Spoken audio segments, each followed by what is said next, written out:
These days, your calendar is supercharged, and you find yourself having to pencil in when you need to breathe. As we're always moving and grooving between our offices, homes, studio, and out, we could all take some moments to spend time and hear from our faves in pop culture on what they're up to and how they keep it together as well. I'm your host, Kimmy Smith, a celeb fashion stylist, co-founder and creative style director of Athleisure Mad, co-executive producer and host of a number of shows in our multimedia podcast network, Athleisure Studio. When you plug into Bungalow SK, you'll get to hang out with those that, regardless of their background, are juggling their busy lives and have words of empowerment to keep us motivated throughout our day.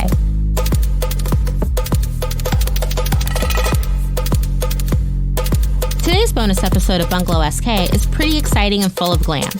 I remember when Moulin Rouge came out with Nicole, Kidman, and Ewan McGregor. There was so much to love about the visuals, performances, music, and more. In addition, it's when I became mesmerized by power duo Baz Luhrmann and Martine. This film was made in partnership with the historic Moulin Rouge, which debuted in 1889 and continues to have phenomenal shows in Paris. Flash forward to this summer when I sat down with principal dancer Claudine Bergh and Fanny Rabasse, who has worked for a number of years as PR for the Moulin Rouge. They sat with me in Times Square to talk about the historic Moulin Rouge, the shows, how Claudine prepped, and of course, the costumes, as well as how and where they are produced. We also talked about Moulin Rouge Broadway, which just opened here in NYC, as an extension of the partnership between this iconic performance house and Baz Luhrmann and Martine. It's also interesting to note that during New York Fashion Week, the Blonds, which are known for their over-the-top style and celeb-filled runway shows, will be partnering with Moulin Rouge Broadway to present their Spring-Summer 20 line next month.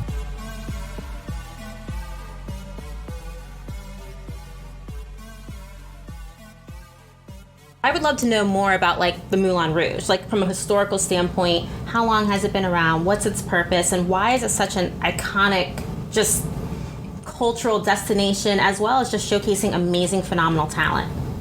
Well, the Moulin Rouge first opened the 6th October 1889, so we're going to celebrate in October its 130th anniversary. It was first opened, of course, in Montmartre. The owner of the Moulin Rouge wanted to create a place where the French can-can, the iconic dance, could be seen. And it's funny because it's very different from now, but at that time, the dancers were not professional dancers. Really? Yes, no, they used to be washer lady, linen maids. Really? And they were not professional.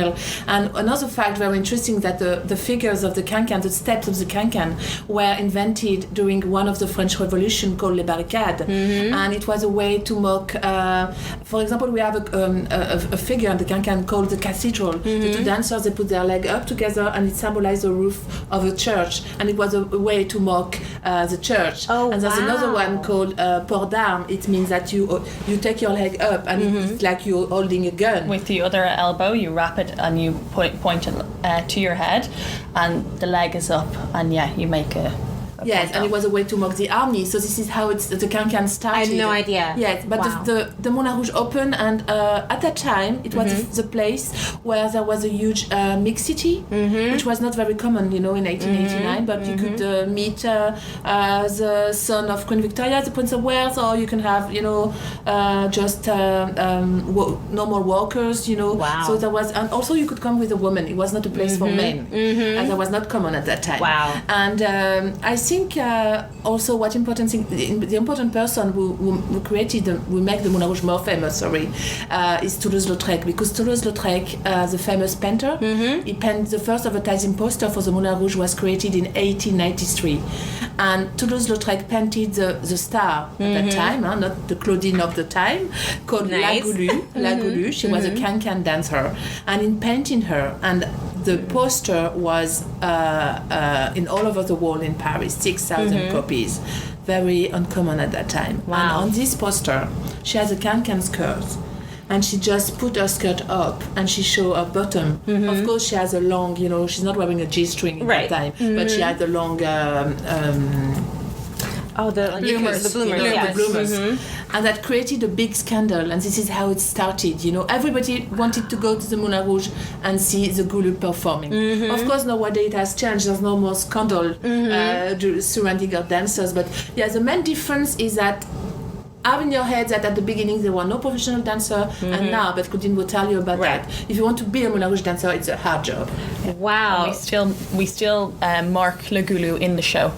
As well, she still exists. Yeah, we there's throughout the show. It like you said, the French culture is all there, and it's quite clearly displayed for people to see. Yeah. So what is your background being a dancer, and how did you get to the Moulin Rouge? Yeah, so my background, I am classically trained. That's very important for all our dancers. They have to be classically trained. I started at 2.5. My mum was a teacher, a classical teacher. I did my full time in London in Rammer School of Ballet and Contemporary Dance. Wow. At the age of 15, and then I auditioned for Moulin Rouge. Whoa. I think I ended up at Moulin Rouge Paris at around 20, and I've been there ever since. Wow. Yeah. So what is that like? What is your day-to-day like? My day-to-day is basically just staying fit, doing classical classes, Pilates, yoga during the day, also rehearsals sometimes during the day. I also do some modelling, so sometimes modelling during the day. And then in the evening we go in, we have 2 shows, one at 7, one at 9. One at 9 and one at 11. I go in at 7:30. Wow. Yeah, and I start with makeup. And very quick. Some people think that it's big, long, but because we're doing it every day, 6 nights a week. Oh my God. It's very 2 shows. Well, we do our makeup once, but we have 2 shows every night. So it's very quick transition. And then I do a big warm up. Yeah, warm up's very important. Absolutely. I mean, that's just so, being someone who, I run the magazine, but I'm also a celebrity fashion stylist. So when you're talking about doing lots of different things, you can get it down to routine. Like, what are your basic makeup musts that you do every night? Red lipstick is a must. The eyelashes are a must. They're 2 very iconic. You don't go on stage without either of those 2 things. What else? Blush. Nice. Less bronzer, more blush for the lights. So a pinky red blush. And what else would I say? A good base, because we're really working like it's a professional dance show production. You need a good base, otherwise we'll just won't look the part. So how long is each of the shows? I know they're 2 separate shows, but an hour and 45. And it's 60 girls on stage. Yeah, and boys. We have a cast, boys and girls. Wow. Yeah, we have lifts. We're a full production. Yeah. Now, was the original Moulin Rouge like that too, with so many dancers? There was less dancers, but there was more. It was very different. You have the dancers who perform the can-can, and then you have singers. You had acrobat. We still have this kind of people, acrobats, jongleur. Yeah. So it was a mix of artists at the beginning. And they've kind of kept the mix of artists as well, going back to how it used to be as well. Yes. So how many outfits do you change into? I have 12 changes. Oh my God. Yeah, everyone has 12 changes. Wow. Do you guys have dressers that help you? 25. Wow. Yeah. 1,000 costume backstage. So if you come and if you have the chance to see the backstage of the Moulin Rouge, you will see 1,000 costumes, and we use all of them every night. Yeah. Wow. Yeah. Each girl. The budget for the creation of the show was around $4 million when we created the show, just for the costume.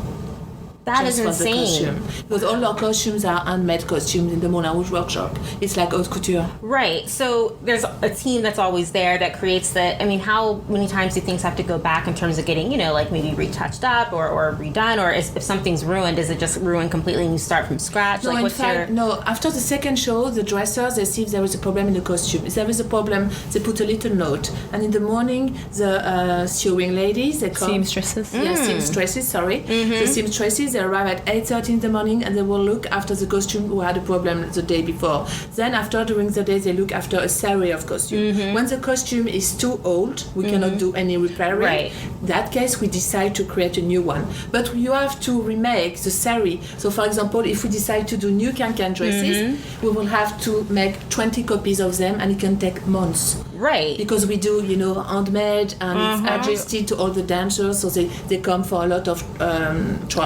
trying on. Fittings. Wow. Fittings. And what's that process like for someone who is trying to be a Moulin Rouge dancer? Like, is it like months of, I think of the Rockettes and what they do, and clearly you guys must have a long period in terms of the tryouts and all these different things. Yeah, well, I went through a 4-hour audition. where they tried. We had to do all types of dance: jazz, classical, lyrical. Everything was tested. Acrobatics as well. See what you could do for their can. Yeah, very important.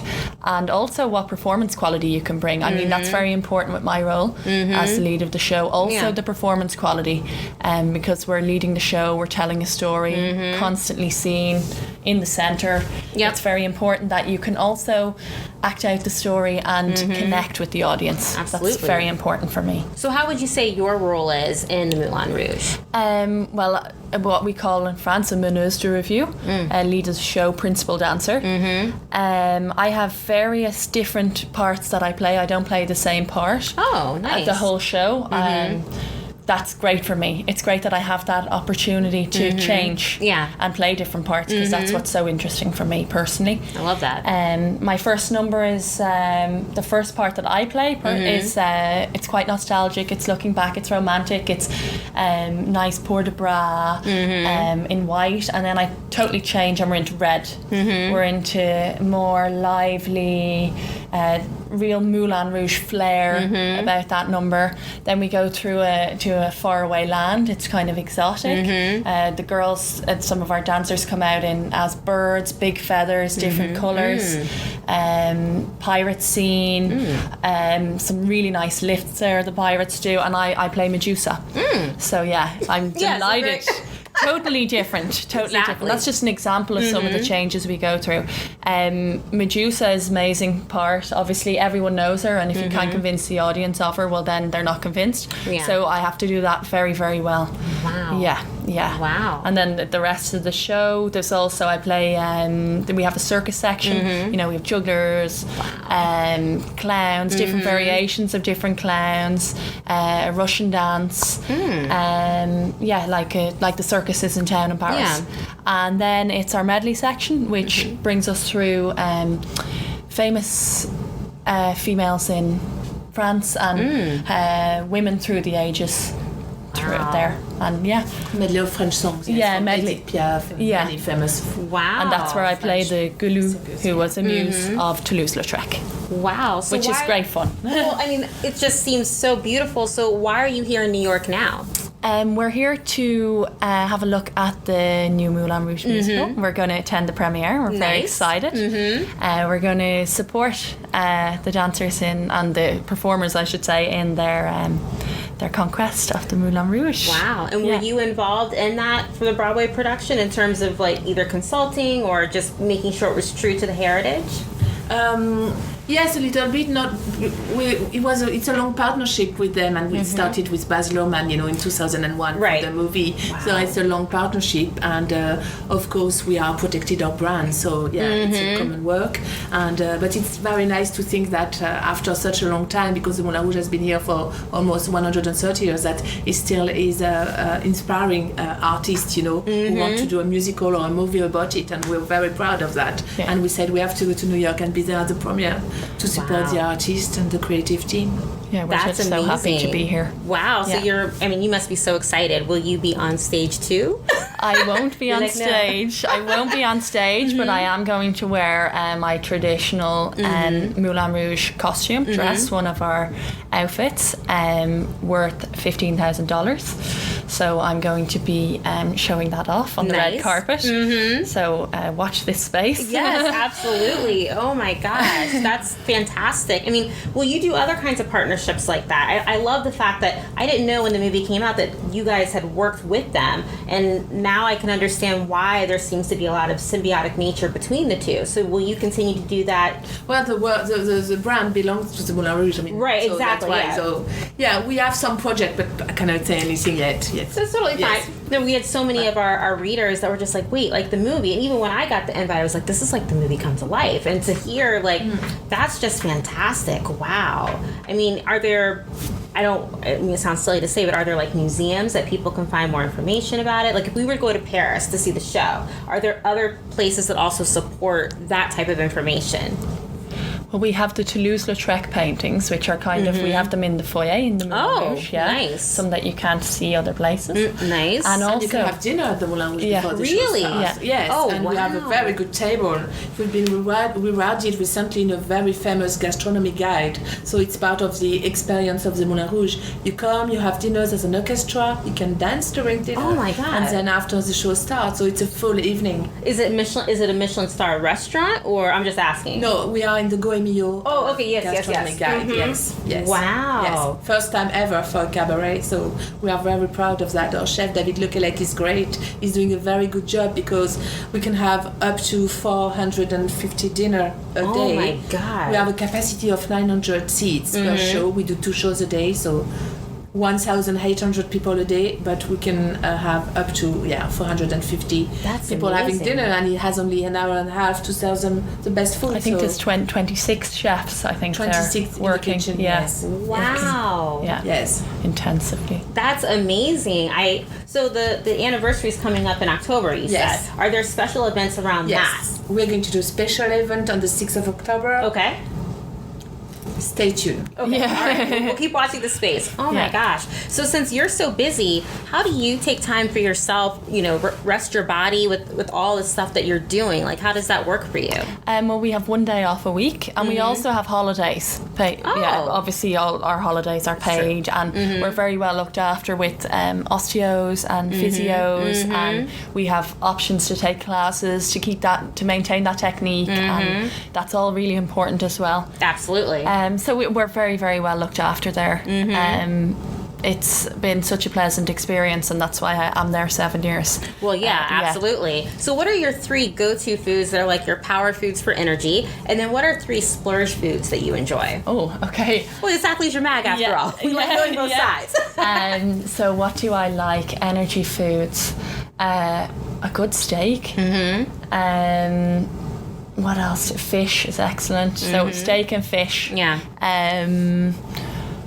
Pasta. And like a sweet potato with avocado. That's very good. So anything with sweet potato, really. I find I can do a really good show if I've had sweet potato with chicken and carrots, or just something really quite plain, but that fuels me. Wow. And I need to bring snacks for in between the show.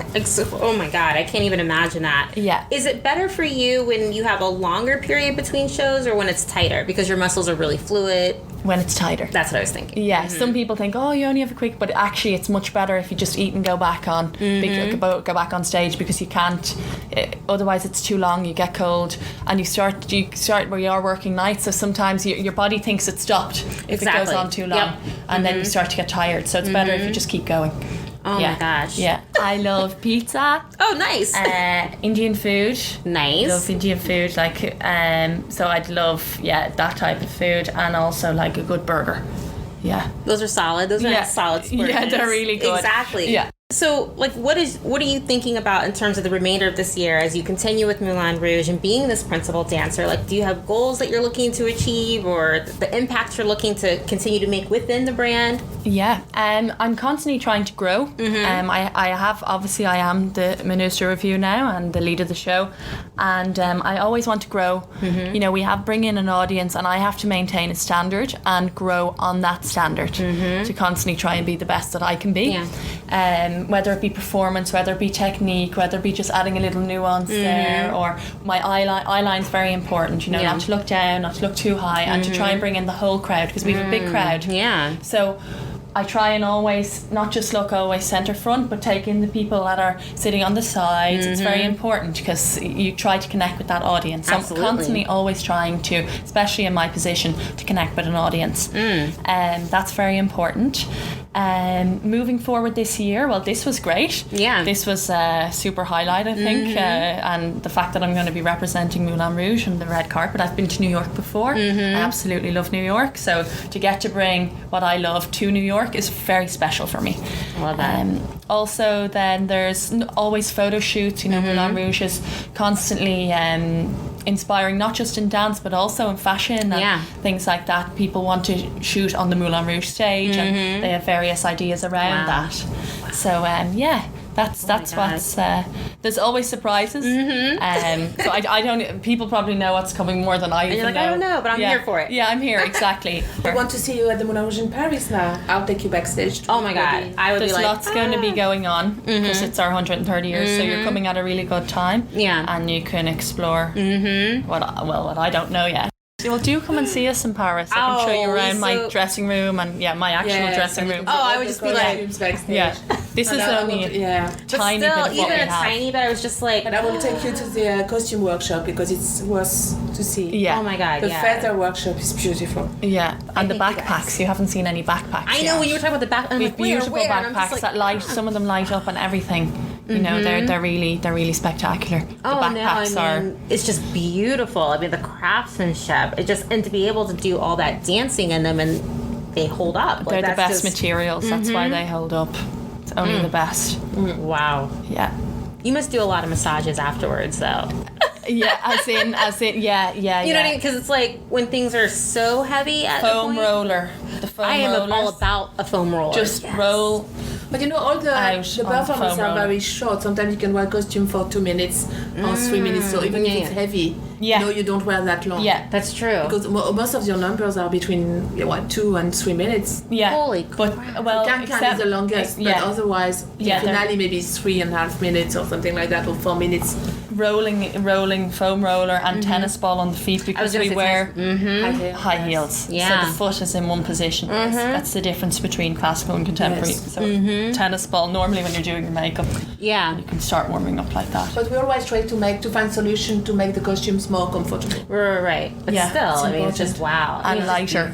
Yeah. I have new hats now. They're lighter than what they used to be for Medusa because I have my hat for Medusa is just all snakes. And it used to be a lot heavier because I wore the old ones and they made it lighter especially for me and for my head to fit me, so it's really comfortable on me. Nice. Yeah.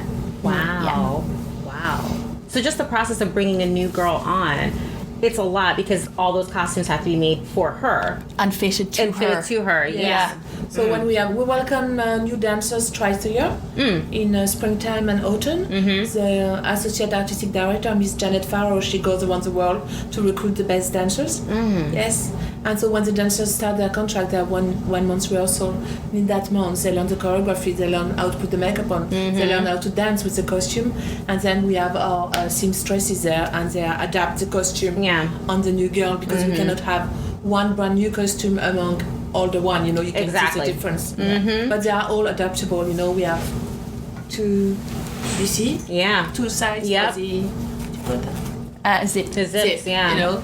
But shoes, normally you have your own. They make your shoes own. you have your own. You can dance with other people's shoes. Well, exactly. So it's handmade shoes, yes, by Maison Clairvoy, who was founded in 1945, and they are the only one in France who can do handmade shoes for artists. Wow. Yes. Wow. Can boots, very important. Yes. The iconic can. I love these shoes. They're beautiful, aren't they? They're beautiful. You can buy them if you want. Wow. You go to Maison Clairvoy, you can ask for the boots of the Moulin Rouge, but it's very expensive. Those are so cute, though. Yeah, and they say that with one can boot from Maison Clairvoy, it can last for 2,500 can. That's insane. They've done a study on it. So yes. Clearly. Yeah. There's a secret there. Because where the girls do the jump split, you know, we have to protect them not to get injured. So Wow. Yeah. You can't do on any other shoe but those. No, it would be too dangerous. You would have a lot of injuries. Oh, absolutely. Oh my God.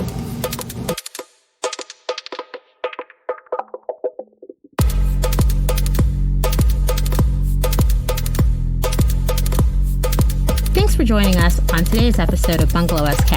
Make sure to follow us on your favorite podcast platforms, including Apple Podcasts, Spotify, Google Play, SoundCloud, and Stitcher Premium. Bungalow SK is a member of the Multimedia Podcast Network Athleisure Studio, part of Athleisure Media and Athleisure Mag. You can see our show notes at athleisurestudio.com/bungalow-sk and follow us on Instagram at bungalow.sk to find out who we're talking with as well as what our guests are up to. I'm your host, Kimmy Smith, and I'll see you next time at Bungalow SK.